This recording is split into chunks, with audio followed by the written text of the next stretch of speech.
Maher has his own thoughts on why Democrats came up short and how Republicans tapped into what voters really wanted to hear. Take a look. Ease up on the identity politics. They pulled off quite a neat trick in 2016. They made white people, who are still the majority in this country, feel like a minority, or at least enough of them to swing the election. So I think that's important, to make sure you look like you represent everybody, including the majority. He blames identity politics. So the fact that the guy who got elected, that he started out with identity politics. He started his campaign off with identity politics. Maybe people felt like they were getting rained on. Maybe I'm crazy. But I guess he's saying Democrats spent too much time on movements like Black Lives Matter and transgender rights and not enough time talking to the white majority. Well, I guess white people must have felt like, oh, now I know what they've been doing to black people all these years, you know? No, if they felt that, things would be a lot different. They didn't acknowledge that, but that's what was going on. He's made, you know, it's like Gloria Steinem once said, I said to her one time, why are men so afraid of us? And she said, because they're afraid when we get into power, we're going to do to them what they did to us. He's spoken. I don't think this clip is the. I know the clip that's starting the conversation, but he spoke once before where he had a really powerful clip where he started to talk about while Democrats and liberals were busy policing language and what pronoun to use, Republicans were taking over grassroots level government. And I thought there was a point to be had here, which is, I think right now in this day and age, when you think of identity politics, you're talking about gender, you're talking about sexual identity, you're talking about race, you're talking about all of these hats. And I think the thing is, when you answer or dissent against one of these, like a conversation about one of these, you're immediately dismissed as privileged or an ist, whatever ist. When you do what?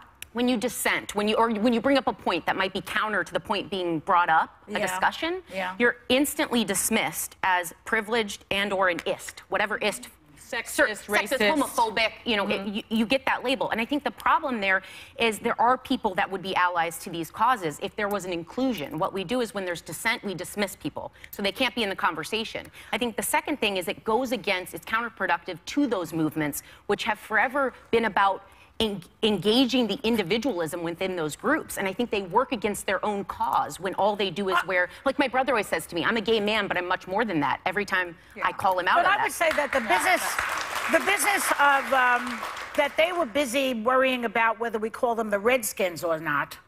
The Republicans were doing grassroots politicking in all of these states. I think that those two things are separate. The fact that we were doing that, saying the Redskins is racist, has nothing to do with the fact that they were not doing their grassroots business. So that you can continue to be, you know, sensitive to minorities and do your grassroots business.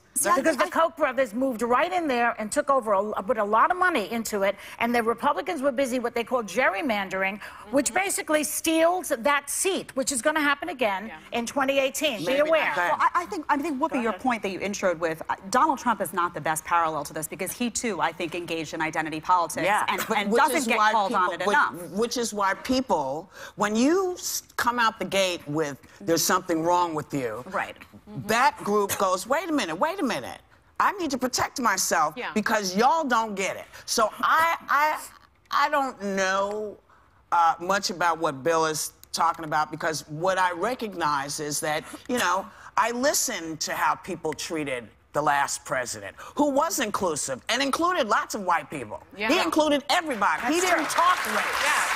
But, you know, and so for that, we got reintroduced to the Klan and everybody else that sort of popped out. And I'm sorry, white people have always run the country. And when you say, hey, listen, this isn't working here or here, that's not setting you up to call you an ist. What gets people called ists is their response to things. If you're saying, you know, I don't like you because you're in this thing like Black Lives Matter, as opposed to, well, what exactly is it so I can understand it? And how come all these white people and Latino people and Greek people and all these people are part of Black Lives Matter? Right. This is an inclusion that people don't say, hey, there's a lot of people marching for this, we should pay attention. As opposed to, you know, oh, it's trying to mess up with the cop. I think what he's trying to do, actually, is reform the Democratic Party over time. And what he's saying is that oftentimes, and I feel this as a female, when Democratic politicians talk to me as a woman and talk about women's issues, they talk about things related to my ovaries. And I always come back and I say, jobs and pay as well. but they don't. But jobs and health care, those are women's issues too. And I think that's what's missing. Well, what do you think your ovaries are? That's part of women's. But I think in this campaign in particular, because it was a woman president, you heard a lot of break the glass ceiling, vote for her because she's a woman. What? No, but that's but vote for her because she's the best candidate, woman or man. Do you not know that we went through the same thing? We went through the same thing. Can I clarify something real quickly? When we reduced, what I'm saying is I understand why there are politics and identifiable groups. I went to an all-women's college. It's because we couldn't go to other schools at the time when they were developed. I get that. People should build each other up and be in these groups. But when it's the only flag you fly, you're missing the uniting factor, I Except think. that when it's the only flag that's flown against you, like what I was going to say to you about identity politics, you know, people would walk up to people and say, you just voted for Barack Obama because you're black. Yeah. Not because he was the best candidate, because you don't, people don't assume that we're smart enough to recognize the better candidate.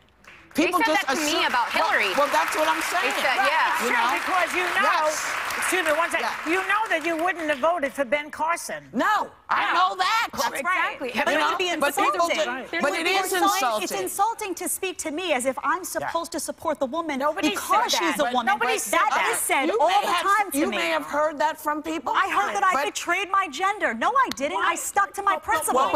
But why not and I didn't vote for because either she's a of them. as you recall, Why not vote for her because she's a woman? Because I disagree with her on everything. Almost.